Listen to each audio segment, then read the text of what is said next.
네, 안녕하세요. 일주일 동안 잘 지내셨습니까? 네, 그 제가 평생 목사로 살아오면서 어, 교우들이 입원하고 쓰러지고 119 가서 기도하고 뭐 방문하고 그리고 평생을 살았어요.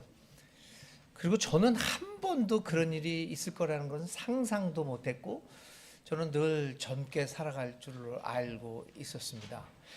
근데 구급차에 실려서 갈 줄은 정말 몰라서 제가 이때서 이게 나도 나이를 먹었구나라는 것을 이제 깨달았습니다. 그랬더니 저하고 오래전부터 친하게 지내는 감리교 장로님이 계셔요. 저보다 나이는 좀 많으시지만 그분이 저한테 문자를 하나 보냈어요. 아주 간단하게 피차 과신하지 맙시다. 그래서 한 얼마 전부터 나도 나이가 먹었구나라고 해서 제 스스로가 나이를 속이는 삶을 살아왔던 것을 느껴서 염색을 안 하기 시작했어요. 내가 염색을 하고 다니니까 마치 젊은이처럼 사는구나. 그래서 염색을 지금 한 한 달 좀 넘게 이렇게 안 하고 있으면서 점점 빠지는데 반응이 서로 달라요. 염색을 해서 좀 너무 나이 들어 보여가지고 약해 보인다라는 소문도 있고 그런 데 있고 하여튼 염색도 빼고 그러면서 이제 나이를 생각하면서 과신하지 말고 살아야겠구나 이런 생각을 했습니다. 하여튼 염려 끼쳐드려서 죄송하고 또 기도해 주시고 걱정해 주셔서 별다른 일 없이 다시 살아난 것보다는 회복돼서 와서 감사할 뿐입니다. 하여튼 서로 건강 조심하면서 이제 하나님의 은혜 가운데서 잘 살아갈 수 있으면 좋겠습니다. 자, 오늘 우리에게 주시는 하나님의 말씀을 통해서 또 주님이 우리에게 들려주시는 음성에 한번 귀를 기울여 봅니다. 22대 국회의원 총선거가 이제 80일 남지 않았습니다. 급변하는 정세 속에서 대한민국의 정치가 어디로 흘러갈 것인가가 우리 모두의 관심이라고 생각합니다. 한쪽에서는 정권 심판을 이야기하고 또 한편에서는 아니다. 정권을 지원해야 된다. 이런 주장이 서로 엇갈리면서 나타납니다.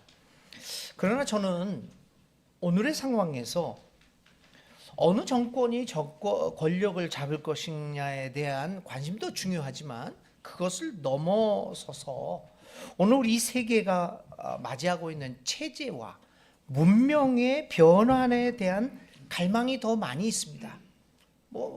어느 당이 이당이 A당이 B당이 권력 잡는 것보다는 도대체 우리 사회는 어떤 체제, 어떤 변환을 바라보고 있을 것인가. 그래서 어느 세력이 권력을 잡느냐 보다는 이 권력을 잡아서 도대체 어떤 세상을 만들려고 하는 것일까, 거기에 우리의 관심이 좀 더 집중되어야 한다고 생각을 합니다. 오늘 우리가 살아가고 있는 세계는 현재 체제 전환을 넘어서 문명의 대변환을 요구하고 있습니다. 지금까지 우리는 GDP 위주의 성장을 따라 살아왔고요. 이러한 GDP 위주의 성장은 결국은 기후 붕괴를 부추겼고 이제 더 이상 인간이 어떻게 할 수 없을 정도의 상황으로 만들어 갔습니다. 이러한 기후 붕괴와 더불어서 세계적 차원의 불평등과 경제적 양극화의 골은 더욱 깊어져 갈 것입니다. 이렇듯 우리는 이제 한편으로는 기후 붕괴와 또 다른 한편으로는 사회, 문화, 경제, 정치적 불평등이라는 묵시적 위기 현실을 맞이하고 있습니다. 모든 것이 달라지지 않고서는 살아갈 수 없는 현실에 직면한 것이 오늘 우리들의 모습입니다. 이런 상황에서 저는 여러분들과 함께 오늘 마태복음 25장에 기록된 종말의 때와 연관되어 있는 예수님의 비유 이야기 하나를 읽어보려고 합니다. 문명의 대전환을 눈앞에 두고 있는 이 묵시 종말론적인 세계에서 예수님의 비유는 어떤 의미를 주고 있는 것일까요? 오늘 이 비유는 여러분들이 너무나도 잘 알고 있는 비유입니다. 소위 어리석은 여성 5분하고 또 지혜롭다고 생각하는 여성 5분이 오는 신랑을 기다리고 있는 그 잔치에서 벌어지는 이야기입니다. 잘 알고 있기 때문에 이 비유의 내용은 반복하지 않겠습니다. 이 비유는 예수님의 재림을 준비하기 위한 여러 가지 교훈들을 제시하고 있는 그 기록 속에 나타나고 있는 하나의 비유입니다. 특별히 마태복음 25장에는 모두 3개의 예수님의 재림과 종말, 심판에 관한 이야기로서 예수님의 비유 3개가 기록되어 있습니다. 이 처녀들, 10처녀 이야기, 그 다음에는 이제 우리들이 너무나 잘 알고 있는 달란트 받은 종들의 이야기, 그리고 마지막으로 양과 염소를 가늠하는 그런 예수님의 마지막 심판 때의 이야기. 이 3가지 비유가 있는데 오늘 우리가 읽은 이 10처녀의 비유도 마찬가지로 예수님의 재림과 그에 따른 세상에 대한 심판을 준비하기 위한 그 가르침의 맥락 속에 위치하고 있습니다. 예수님의 재림으로 촉발되는 세상에 대한 심판은 반드시 이루어질 것이며 그 심판의 기준이 어디에 있는가를 오늘의 비유는 말해주고 있다라고 많이들 해석해 왔습니다. 오늘의 비유가 위치하고 있는 주위의 여러 다른 가르침과 비유 등을 살펴볼 때 우리는 한결같이 그리고 일관성 있게 이 비유를 통하여 주장되어지는 것이 몇 가지가 있다라고 생각합니다. 첫째는 예수님의 재림, 종말 그리고 심판은 반드시 있다라고 하는 겁니다. 어느 누구도 예수님의 재림을 외면하거나 못 본 채 할 수 없다는 것이 이 비유들이 가르치고 있는 내용들입니다. 그러므로 이 종말과 심판은 인류에게는 운명적으로 다가오는 것이다 라고 하는 것이 이 비유의 가르침이고 또 그렇게 해석해 왔던 것이 우리 기독교의 전통적인 해석이었습니다. 그리고 두 번째 일관되게 이야기하고 있는 것은 그렇다면 심판은 언제 있느냐, 종말은 언제냐, 시기에 관한 것입니다. 한마디로 그 시기는 아무도 모른다는 사실입니다. 그리고 그것을 알려고도 하지 말라는 것이 이 비유들의 가르침입니다. 때는 오직 하나님에게만 달려있는 것이기에 예수 자신도 그때는 알 수 없다고 말할 정도입니다. 그러므로 시기는 알 수 없다는 것입니다. 그렇다면 재림은 분명하고 종말은 분명하고 그리고 그 시기는 알 수 없다면 우리가 할 수 있는 것은 오직 한 가지라고 하는 것입니다. 언제나 준비하고 있어야 한다. 그러므로 재림과 심판의 비유에서 강조되고 있는 교훈은 준비하고 있으라는 것입니다. 이런 전통적인 해석이 얼마나 우리 기독교 교회 내에서 교인들을 향한 억압적인 그 억압 기제로 작용하고 있었다라고 하는 것은 두말할 나위가 없습니다. 참 교회는 이 비유를 이런 식으로 해석을 해서 사람들을 억압하고 이 종교 안에 가두어 두기 위한 그 기제로 사용했다는 것을 우리는 부인할 수 없을 것입니다. 그럼에도 나름대로 이 전통적인 가르침이 우리에게 주었던 교훈을 무시할 수는 없을 것입니다. 오늘의 비유의 이 첫 번째 가르침도 마찬가지입니다. 시기를 알 수 없으니 우리가 종말의 때를 살아가는 마음가짐으로 준비하면서 철저히 삶을 살아가라 라고 하는 좋은 긍정적인 가르침으로도 받아들일 수 있을 것입니다. 오늘의 문명 대전환기를 살아가는 우리도 마찬가지입니다. 어려운 종말의 때를 살아가고 있는 우리들에게 요구하고 있는 것은 철저한 준비하는 삶일 것입니다. 그러므로 늘 하나님 나라가 우리의 삶에 있어서 결정적인 영향을 미칠 수 있다는 것을 그리고 그것은 언젠가는 오고 말 것임을 인식하며 하고 우리는 오늘의 삶을 철저히 살아갈 수 있어야 합니다. 그런데 문제는 무엇을 어떻게 준비하고 하라는 것인가에 있습니다. 오늘의 비유와 더불어 이 대부분의 재림 비유는 사람들을 두 부류로 구분합니다. 하나는 어리석은 사람, 하나는 지혜로운 사람, 하나는 선택받는 사람, 하나는 선택받지 못하는 사람, 이런 식으로 두 부류로 분류를 하고 있습니다. 오늘의 비유도 마찬가지로 어리석은 사람과 지혜로운 사람 두 가지로 사람들을 부유하고 있습니다. 그러면 어떻게 해서 이 어리석은 사람과 지혜로운 사람의 분류가 이루어질까라고 하는 것입니다. 무엇보다도 그것은 한마디로 하나님 나라에 대한 관심과 세심한 배려입니다.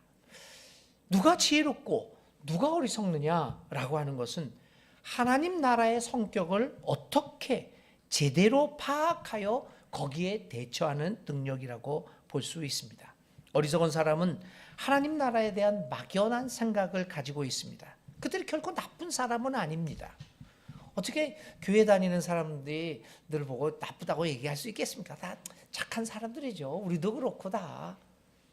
문제는 뭐냐면 내가 믿고 있는 하나님 나라에 대하여 어떻게 이해하고 어떻게 세심하게 관심을 갖고 배려할 수 있느냐, 여기에 지혜와 어리석음의 차이가 있는 것 아닙니까?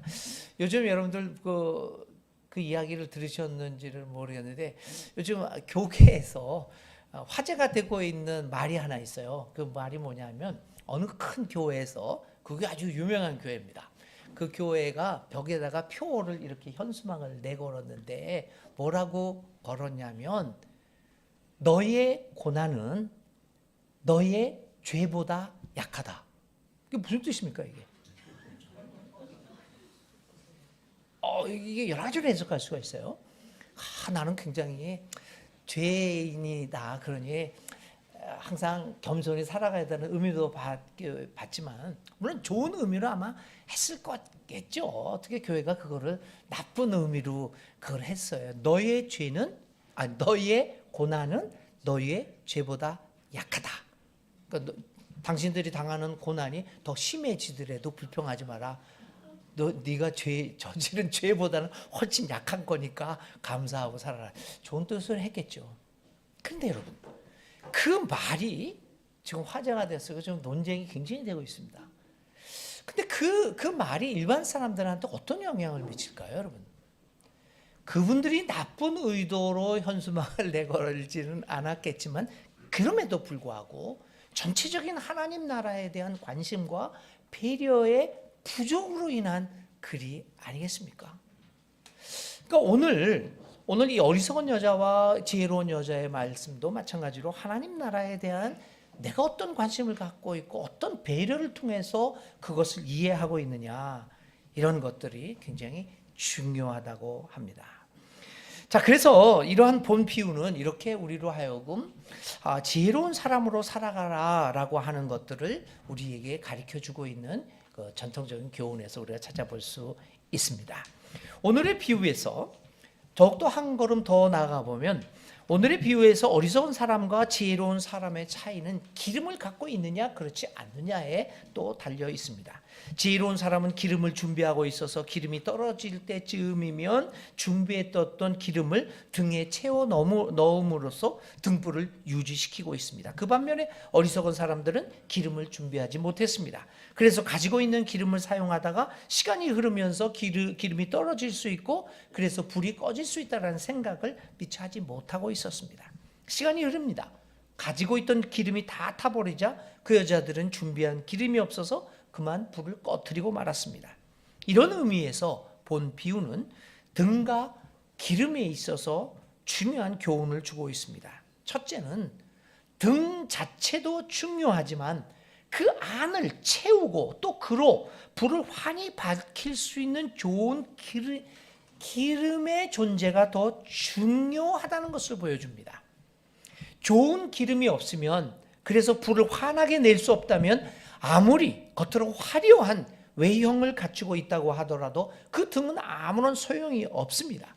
등은 그 안에 있는 기름의 질의 문제지 그 외형이 아님을 보여주고 있습니다.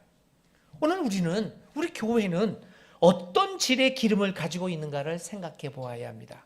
오래된 기름이 타면 찌든 냄새가 날 것입니다. 불을 밝힐 수 있을지는 모르겠지만 그 냄새는 사람들로 하여금 인상을 찌푸리게 만듭니다. 오늘 우리가 가지고 있는 기름의 질은 어떤지를 우리는 진지하게 고민해 보아야 합니다. 우리가 가지고 있는 기름이 어떤 기름인가를 점검해 보는 것이 필요합니다. 우리의 믿음의 내용이 무엇인가를 점검해 보아야 한다는 말일 것입니다. 그래야 질 좋은 기름을 가지고 좋은 향기를 풍기면서 이 세상을 향하여 불을 밝힐 수 있을 것입니다. 등만 화려하게 준비하고 좋은 기름을 가지고 있지 못한 어리석은 다른 5 처녀와 같은 삶을 살지 말아야 합니다.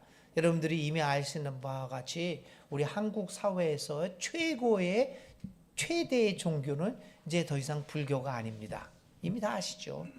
기독교가 종교 인구수로 비하면 제1의 종교입니다. 2위가 불교고 3위가 가톨릭 아닙니까? 우리가 최대의 종교입니다. 그런데 종교 신뢰성에 있어서는 순위가 바뀝니다. 등은 화려한데 왜 우리는 종교 신뢰성에 있어서는 최하위를 면치 못하고 있습니까? 등은 화려하지만 그러나 그 안에서 타는 기름이 좋지 않기에 사람들은 냄새가 좋지 않은 그 등을 보면서 고개를 돌릴 수밖에 없다는 것입니다. 우리는 과연 좋은 질의 기름을 가지고 있는가? 그것이 오늘 이 5 처녀, 10 처녀의 비유가 우리에게 주는 교훈이 아닐 수 없습니다. 두 번째로 또 생각해 볼 것은 좋은 기름을 가지고 있을 뿐만 아니라 여분의 기름을 가지고 있어서 다시 채워 넣어야 한다는 것입니다.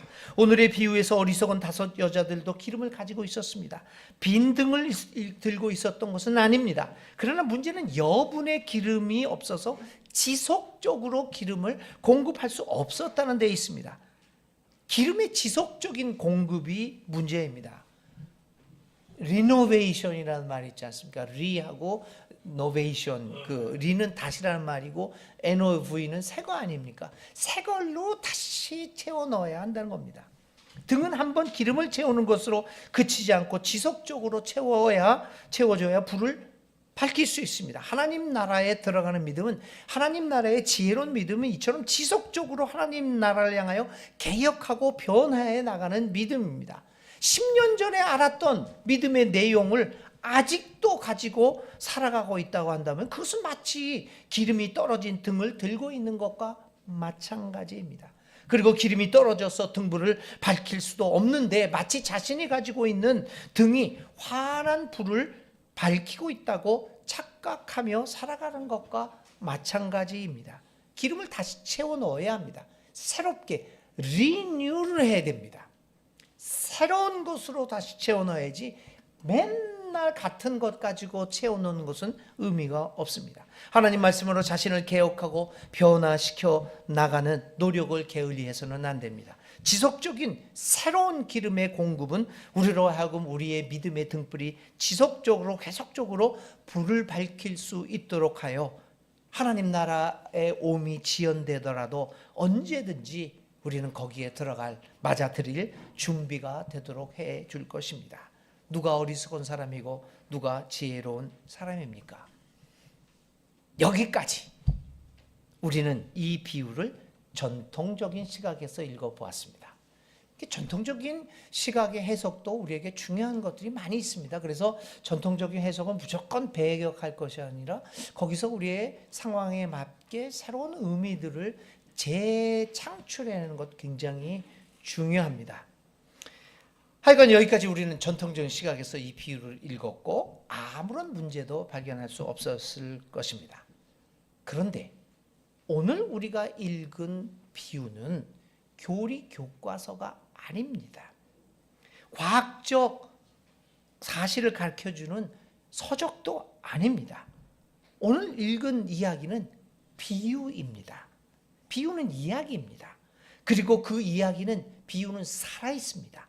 비유는 오직 한 가지 특정한 가르침 혹은 그 교훈만을, 절대적인 교훈만을 가지고 있지 않습니다.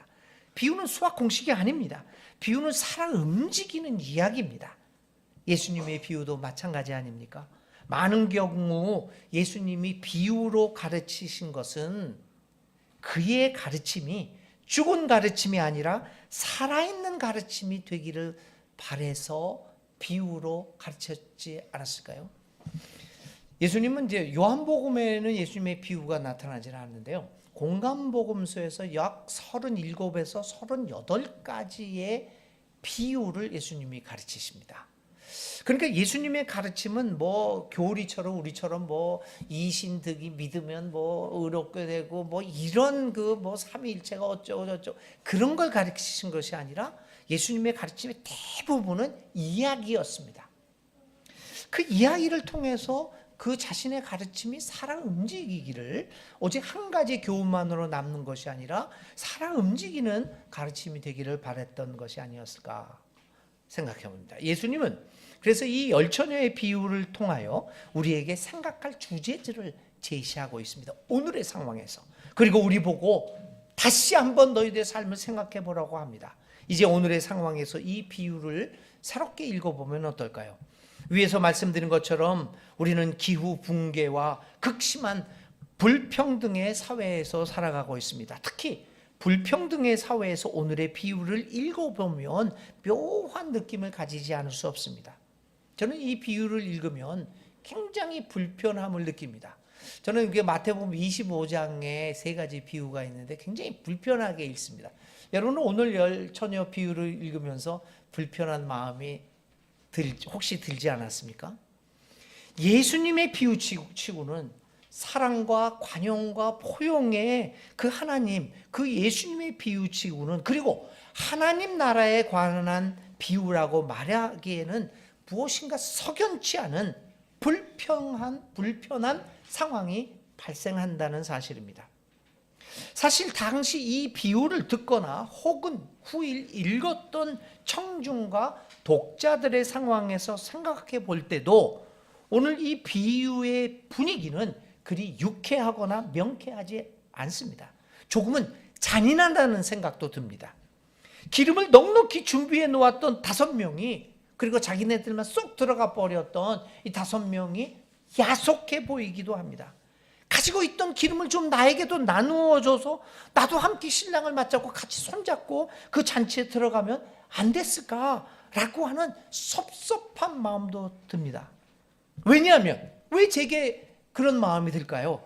왜냐하면 비유의 청중 혹은 독자인 저는 저의 상황을 생각해 볼 때 저는 소위 지혜로운, 넉넉히 기름을 준비한 지혜로운 5 여자보다는 어리석다고 평가받는 이 5 여자와 저의 입장을 동일시할 가능성이 더 많기 때문입니다. 저는 1%의 사람에 속해 있을 능력이 없는 사람이기 때문입니다. 저는 그냥 그저 살아가는 그런 일반적인 사람에게 속해 있을 가능성이 더 많기 때문입니다. 이와 관련해서 또 다른 질문이 고개를 듭니다. 왜 사람들 사이에서 이런 차이가 발생하는 것일까? 왜 어떤 사람은 기름을 충분히 준비했고 또 어떤 사람은 그렇지 못했는가의 질문입니다. 답변은 어쩌면 간단할지도 모르겠습니다. 능력의 차이가 아니겠습니까? 판단력의 차이가 아니겠습니까? 어리석다고 평가받은 사람들은 미리미리 여분의 기름을 준비해야 한다는 그 사실을 미처 깨닫지 못하고 있을지도 모릅니다. 생각이 거기까지 미치지 못하기 때문입니다. 판단 능력이 여러 가지 의미로 잘 배우지를 못했기 때문에 판단 능력이 부족했을 수도 있습니다. 아니, 어쩌면 그런 판단을 하기는 했지만 여분의 기름을 충분히 준비해 놓을 만한 충분한 경제적 능력이 없었을지도 모릅니다. 결국 어리석다고 평가받은 이 5 사람은 능력이 없었던 사람일 것입니다. 반면 지혜로운 사람이란 평가를 받은 5 사람은 능력의 사람이었습니다. 왠지 모르지만 하여튼 교육을 잘 받아서 상황들을 판단한 능력도 출중했고 또 거기에 대처할 수 있는 경제적 능력도 탁월한 사람들이었을 것입니다. 그래서 그들은 충분히 준비할 수 있었을 것입니다. 여러분, 우리는 이 같은 능력의 사람들이 제대로 평가받고 보장받는 사회를 공정하고 공평한 사회라고 생각합니다. 이런 생각에서 오늘의 비유를 읽어보면 아무런 문제를 발견하지 못할 것입니다. 능력 있는 사람이 제대로 대접받는 것이 당연한 일이기 때문입니다. 그리고 성경도 이러한 사실을 오늘의 비유를 통하여 지지해주고 있다고 생각할 수도 있습니다. 하나님 나라는 능력의 사회라는 것입니다. 능력이 제대로 보장받는 공평한 나라라는 것입니다. 그런데 여러분, 과연 그럴까요? 오늘의 비유의 청중과 독자 대부분은 능력의 사람이 아니었습니다. 그들은 능력이 없어서 당시의 사회에서 소외되고 천대받고 혐오의 대상이 되는 차별을 받는 사람들이었습니다. 과연 그들이 이 비유를 듣고 읽으면서 느꼈던 감정과 이에 대한 반응은 무엇이었을까요? 이 비유를 접하면서 당시의 청중들이 능력 사회를 동경하고 우리도 능력의 사람이 되어야 한다는 교훈을 받고 그렇게 능력을 갖고 성공하자라고 하는 결의를 다졌을까요? 아마 아닐 것입니다. 그들은 이 비유를 읽으면서 고개를 갸웃거렸을 것입니다. 예수님이 말하고자 하는 하나님의 나라가 결국 우리와 같은 사람을 배제하는 나라일까? 라는 질문을 던지고 이 비유를 다시금 생각하였을 것입니다. 이런 질문을 가지고 그들은 이 이야기를 다른 시각으로 생각해 보지 않았을까요? 그렇게 이 비유를 그들은 당시 차별과 불공평의 사회에서 살아가는 사람들을 향한 경고와 도전으로 받아들이지 않았을까요? 오히려 이 비유를 어리석다고 평가받은 5사람이 아니라 능력의 사람으로 평가받은 이들을 향한 교훈의 소리로 받아들이지 않았을까요? 왜냐하면 당시 예수님의 비유의 청중들은 오늘의 비유에서 나오는 지혜로운 5사람이 아니라 어리석은 5사람에게 속해 있었을 것이기 때문입니다. 예수가 선포하고 이룩하고자 했던 하나님의 나라가 당시에 능력 없는 사람들을 배제하고 그들을 밖에서 이를 갈고 슬피 울게 만드는 나라일 수는 없지 않겠습니까? 그렇다면 오늘의 이 비유는 자신의 능력을 바탕으로 오직 자신들만의 세계를 만들어가고 있는 사람들을 향한 경고의 소리가 아닐까요? 누가 진정 어리석고 누가 진정 지혜로운 사람이냐, 누가 진정 하나님의 나라의 사람이며 누가 진정 하나님의 나라 사람이 아니냐라고 하는 것을 묻고 있는 것은 아닐까요? 능력과 경쟁을 바탕으로 하는 사람을 중심으로 살아가고 있는 사회를 향하여 경고의 소리를 내고 있는 것은 아닐까요? 그래, 너는 능력이 있어서 잔치집으로 들어갈 수 있었다고 좋아하지 말라. 밖에서 울고 있는 사람이 있음을 기억하라. 그리고 네가 가진 기름을 나누어라. 너의 능력을 그 능력이 없는 사람들하고 나누어서 함께 손잡고 잔치집으로 들어오너라. 그리고 쫓겨나서 밖에서 슬피 우는 사람이 없게 하라. 오늘 우리가 상상하는 하나님의 나라는 이런 나라가 아니겠습니까? 위에서 말씀드린 것처럼 우리가 살고 있는 사회는 불평등이 최고조로 드러나는 세계입니다. 오직 능력만을 바탕으로 능력 없는 대다수의 사람들이 체제 밖으로 쫓겨나서 슬피 우며 배제당하며 살아가는 세계가 되어가고 있습니다. 이런 세계에서 진정 하나님의 사람으로서 진정 지혜로운 사람은 누구이겠습니까? 오늘의 비유는 우리가 흔히 알고 있는 능력과 무능력의 차이를 전복시킵니다. 오늘의 비유는 오직 자신의 능력만을 믿고 다른 사람은 상관없이 혼자 끝없이 성장하는 사람을 향해 오히려 어리석다고 말합니다. 그가 가장 어리석은 사람입니다. 오늘 우리의 세계에서 자본주의는 자연 생태뿐만 아니라 사람, 심지어 종교마저 변절시켰습니다. 가톨릭 교회가 로마 체제와 짝했다면 개신교 500년 역사는 자본주의의 영혼을 팔아버린 역사입니다. 1960년대 이후 한국 개신교는 자본주의화된 신앙 양식에 길들어져 있습니다. GDP 위주의 성장 경제와 능력 위주의 보상 체제를 지원하는 한국교회 신앙 세계는 오늘의 불평등의 사회 밖에서 슬피 울며 사는 사람들을 양산하는 데 핵심적인 역할을 감당해 왔습니다. 더 이상 교회가 이런 일에 가담해서는 안 됩니다. 그것은 지극히 어리석은 일이기 때문입니다. 오늘의 비유는 우리에게 경고합니다. 하던 일을 중단하라고 경고합니다. 이제 우리는 능력을 바탕으로 하는 개인적이고 지극히 사적인 삶을 넘어서서 보다 공동체적 삶의 소중함을 바라보는 기독교가 되어야 합니다. 성장보다는 나눔과 돌봄 가치를, 돈을 번다는 것을 넘어서서 노동 자체의 소중함과 중요성을, 단순한 생존을 넘어 여유로운 창조적 삶을, 개발보다는 순환을, 경쟁보다는 상호 호혜성에 우선 가치를 둔 세상을 향하도록 우리 기독교 믿음은 우리의 모습들을 새롭게 해야 합니다. 거기에 우리가 예수를 믿는 신앙의 가치와 기능이 있는 것 아니겠습니까? 누가 어리석은 사람입니까? 혼자만 잔치집에 들어가고자 하는 사람이 가장 어리석은 사람입니다. 이사야는 이런 어리석은 사람에게 이사야서 5장 8절을 통해서 이렇게 경고합니다. 너희가 더 차지할 곳이 없을 때까지 집에 집을 더하고 밭에 밭을 늘려나가 땅 한가운데서 홀로 살려고 하였으니 너희에게 재앙이 닥친다. 오늘 한국 사회는 어떤 모습의 삶을 지향하고 있습니까? 그리고 우리 기독교인들은 어떤 모습의 사회를 꿈꾸고 있습니까? 능력 있는 사람들이 그렇지 못한 사람들을 부둥켜 안고 가는, 그래서 낙오된 사람이 없이 체제 밖에서 슬피 우는 사람이 없이 우리 모두 함께 손을 잡고 생명과 정의와 평화를 누릴 수 있는 나라를 꿈꿀 수 있어야 하지 않겠습니까? 이번 4월에 국회의원 총선거에 얼마나 많은 이런 나라를 꿈꾸는 정치인들이 당선이 될까? 깊이 생각해 봐야 할 것입니다. 문 밖에서 슬피 우는 사람들이 없어지는 그 하나님 나라를 위해 함께 기도하며 실천하는 우리 진정한 지혜로운 사람들이 되어야 하겠습니다. 하나님의 그 진정한 지혜로움 속에서 우리가 서게 하고 우리가 그 하나님의 지혜로움을 의지하며 살아가는 우리들이 될 수 있기를 간절히 바랍니다.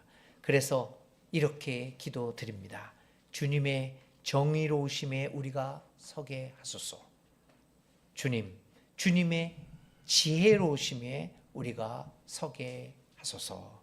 우리 함께 이 말씀 생각하며 잠깐 침묵의 기도를 드리겠습니다.